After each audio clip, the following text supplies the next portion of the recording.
You're listening to an Airwave Media Podcast. Hello, everyone, and welcome. The History of the Great War Premium Episode number 17. Now, if you are listening to this from the normal History of the Great War feed, please do not adjust your antenna. This is a special preview episode of what you can find on the Patreon feed by supporting the podcast. This is the first episode and introduction, really, to a 5-episode series that will play out over the coming months for Patreon subscribers. This series will focus on one very important topic, military doctrine, and especially how it changed during the war. At the start of the war, Germany, France, and Great Britain all went to war with roughly the same doctrine. All of those countries had studied the wars of the late 19th century and had all drawn surprisingly similar conclusions. They also shared another similarity. None of them had greatly changed their training manuals for about 50 years, or at the very least since the Franco-Prussian War. They had massaged them, perhaps changed some of the emphasis, but they remained largely the same. This would put all three countries at a disadvantage when the war started, and I believe that their performance is better predicted by their chosen role in the war rather than what their army's doctrine actually was. During this episode, we will discuss how these countries came to form their military beliefs, the problems that they would soon need to solve, and how they tried to solve them. We will then look at what they needed to do to solve some of the tactical problems in front of them, especially around launching successful offensive operations on the Western Front, even if they themselves did not know what those were at the time. We will then close out this episode by looking ahead and roughly mapping out what the next 4 Patreon episodes will look like as we dive much, much deeper into these topics. Way back in the first few episodes of the podcast, we discussed briefly how all the countries thought they would be fighting the war once it started. Then over the course of the Patreon episodes discussing the uses of cavalry and tanks, we discussed these ideas quite a bit more. Because of this, I won't spend too much time today on the subject, but I thought it would be good to give a bit of a summary. When Europeans looked at previous wars, they focused quite rightly on recent conflicts that were close to home. And for Europeans, this meant they placed a lot of emphasis on the Austro-Prussian War of 1866 and the Franco-Prussian War of 1870. Both of these wars, but especially the latter, would dominate the planning and practicing that the armies of Europe would do for the next war, and there was no countries where this was more true than France and Germany. We will dive a bit deeper into precisely how this affected both countries and their militaries, but in both cases, the military leadership drew some wrong lessons from these wars. For the Prussians, it made them believe that their speed of mobilization, deployment, and how fast they could launch their first attack was the most critical component of successfully launching an offensive campaign, because it had been in 1870, and this would drive their actions in 1914. For the French, it was much the same. They believed, after a decade or so detour into more defensive-minded strategies, that they had to attack and attack quickly. However, one of the more abstract ideas that the two wars perpetuated, and there would be nothing to dispel these thoughts, had little to do with actions on the battlefield, and far more to do with strategic and political maneuvering. On both sides of the Franco-German border, military leaders did not see wars and their war plans as a ways to execute some set of political objectives. If they did, then there would have been multiple different plans for different situations and goals. Instead, both of them only had one plan to be used regardless of the situation.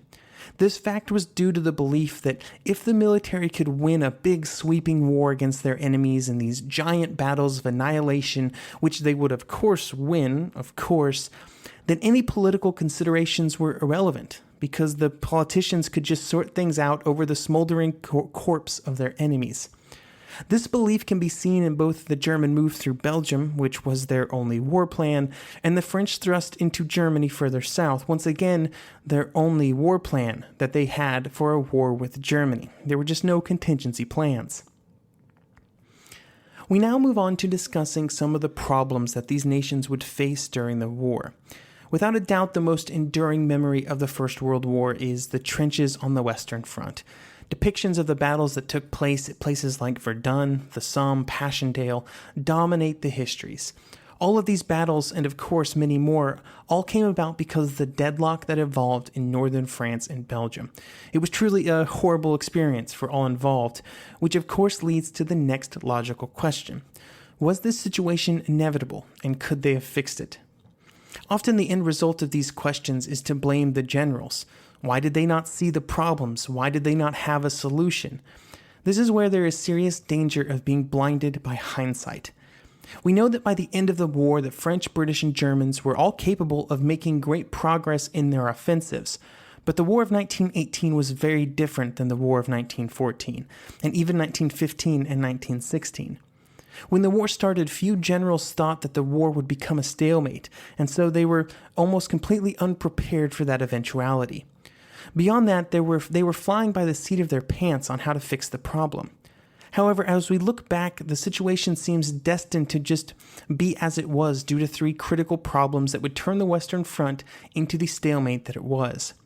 The first problem was the sheer size of the armies involved. Since their last test in 1870, the armies of both Germany and France had grown much larger in size by a factor of millions of men. This simply meant that when moving armies, there were more men to move, and there would be more men in their way to stop them. These larger numbers found themselves in something that did not change at all since 1870, the geography of Western Europe. Western Europe had been the stage of many wars and many battles, and in one very specific way it had not changed in millennia. It had not gotten any larger. The armies of Europe were like a child who was growing bigger but still wanted to sleep in their small infant bed. It just kept getting tighter and tighter, and no matter what they did, the bed wasn't going to get any bigger. To give an example of why this was problematic and why the Western Front was different than other fronts in the war, let's look at a single division on the Eastern and Western fronts. In 1917, a German division on the Russian front would occupy about 30 kilometers of the front, a pretty decent width, wider than some of the larger offensives in the West. However, in the West, that same division would occupy just 2.5 kilometers of front, less than 1/10 the space. The second primary issue revolved around firepower, which I think is the one that probably gets the most attention. With machine guns and artillery playing a larger role in the fighting, there were simply more bullets and shells on the battlefield. Now, this did not preclude offensive actions, especially in the minds of military leaders, who, before the war, many believed that this increase in firepower would give the attackers the same advantage as the defenders. While this was not to be a true statement, early in the war, by the end, it actually was true. The firepower greatly increased on both sides, the difference being that the attackers learned how to better use the firepower that they had available to them to launch offensive operations. Regardless of how much these problems changed the war and how it was going to be fought, neither of them, either separate or together, would have caused the stalemate. The stalemate only resulted when you bring in the third and final problem, which was an acute lack of tactical mobility. Tactical mobility, or the mobility of units in the attack, was much the same as it had been a century before, or even 1,000 years before, if you really want to stretch it. Throughout all of that time, the speed of the attack was the speed of a man on foot. However, during the previous century, strategic mobility had seen a drastic increase. All of the armies of 1914 utilized railroads to allow them to move quantities of men and material that would have been unthinkable in earlier wars. This allowed them to reinforce and reposition their troops quickly and easily. When this strategic movement was combined with the relative lack of tactical mobility, it was impossible for an army to execute a strategic breakthrough, or really any real advance beyond the range of their artillery. This lack of mobility was a problem that would only be partially solved before the end of the war, and would only truly be solved in World War II and later. However, the tactical mobility was increased just enough to make later offensives work when combined with all the other realities of 1918. These three concepts, I think, encapsulate most of the issues that the World War I commanders were dealing with, and that they would either have to solve or just remain content with bludgeoning their armies to death against one another if they wanted to win the war. While the armies in the war never stopped actively trying to find new solutions to the problems in front of them, they are often criticized, or at least their commanders are, that they did not learn anything or they did not learn quick enough during the war. When you look at the period between 1915 and 1916, it's really easy to come to that conclusion. During these years, both the French and British repeatedly hurled themselves against the German lines. Each time they changed their plans and their tactics, generally by borrowing more artillery and more ammunition for that artillery onto the battlefield. However, it all seemed to be for naught since they were not getting the results that they expected. Unfortunately for the two armies, they were stuck in a loop that they could just not quite get ahead of. This was a phenomenon which we looked at during the 6th and 7th battles of the Isonzo in a recent mainline episode.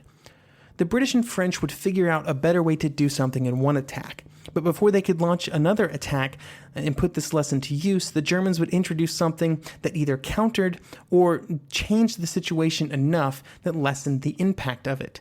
This kept real progress just outside of French and British grasp, and it kept the Germans just one step ahead, at least for a while. They were benefited in this quest to stay one step ahead by a few wrong paths that their enemies traveled on their way to success. I do want to point out that even though these attacks were in the classical sense failures, they did not reach their objectives, and they did not count as a win for the attackers, they were still having effects. The first of these was that the attacks were costing the Germans a lot of troops, and the prices paid in these early battles would come back to haunt the German army later on. The other effect these attacks had is that by the end of 1916, the British and French actually had a pretty good idea of what they were doing, and while they could still not break through the German lines, they were quite good at attacking, causing a number of German casualties roughly comparable to their own, and then capturing a bit of territory to go along with it. This was especially true for the French, and in many cases the British, after the Bloody July on the Somme, which was a big problem, they were also able to sort of do these things. They were able to do this through proper coordination between their air forces, infantry, and artillery, which was no longer a fluke, and that they could replicate in each attack to capture a few German positions. Trying to push further was still mostly out of their grasp because they lacked the mobility to make it happen, but they could at least consistently take some ground and kill a lot of Germans, which is sort of the main point of a war. Of course, the Germans were not sitting on their hands, and what they saw this was happening, which resulted in their complete change in defensive tactics in the winter between 1916 and 1917. During this time, they changed from their previous tactics of strongly held front lines and instant counterattacks to a new elastic defensive method that spread out their strength and negated most of the tactical gains made by the French and British up to that point. Another often overlooked fact is that the French and British did not have a great place to try out new tactics and new ideas other than these large Western Front offensives that they could only launch a few times a year. The Germans would be constantly experimenting on the Russian and Italian fronts, giving them the ability to try out ideas without necessarily revealing them to their enemies.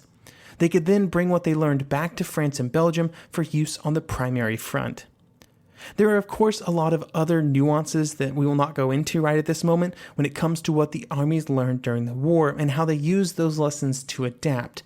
We will instead hold off on those discussions until later.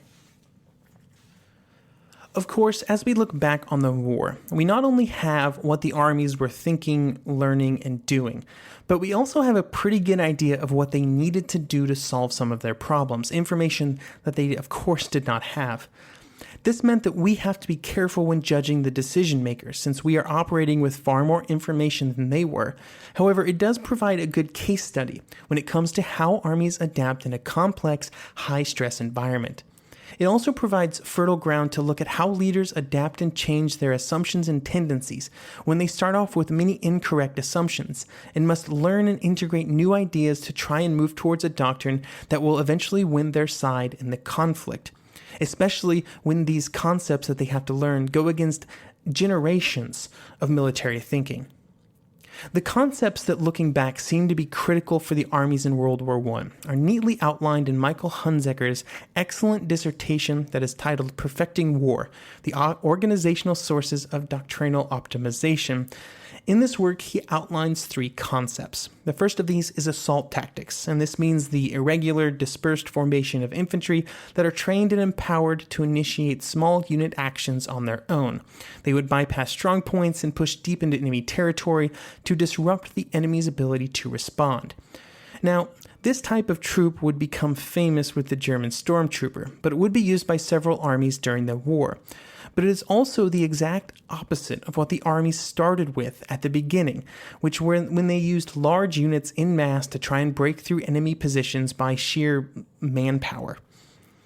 The second critical concept is combined arms. Here the armies had to find a way to not only use artillery, machine guns, infantry, airplanes, tanks, trench mortars, gas, and countless other weapon systems on the battlefield, but they also had to determine how to use them together to consistently produce maximum effect. And a lot of these wouldn't even exist before the war. The final concept was a better way of defending against the enemy, preferably an elastic depth in defense. Defense in depth. This meant arranging defenses in a pre-planned, pre-configured way in which they could absorb as much punishment as possible, both from the artillery and the infantry, and still bounce back in a controlled and precise manner. This was again very different than when the war started, at which point defenses were often ad hoc and very brittle, since most defenders manned the front lines and were very vulnerable to artillery.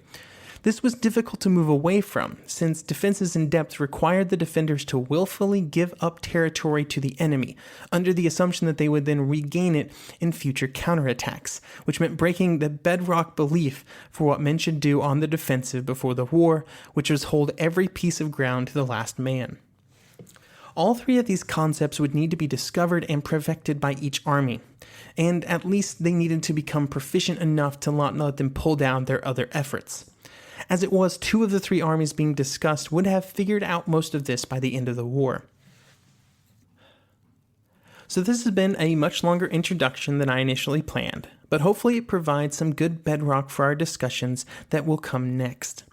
Over the next 3 months, we will be taking each of the three Western Front armies in turn by looking at the French, then the Germans, and then the British Army. For each of these nations, we will attempt to answer 3 questions.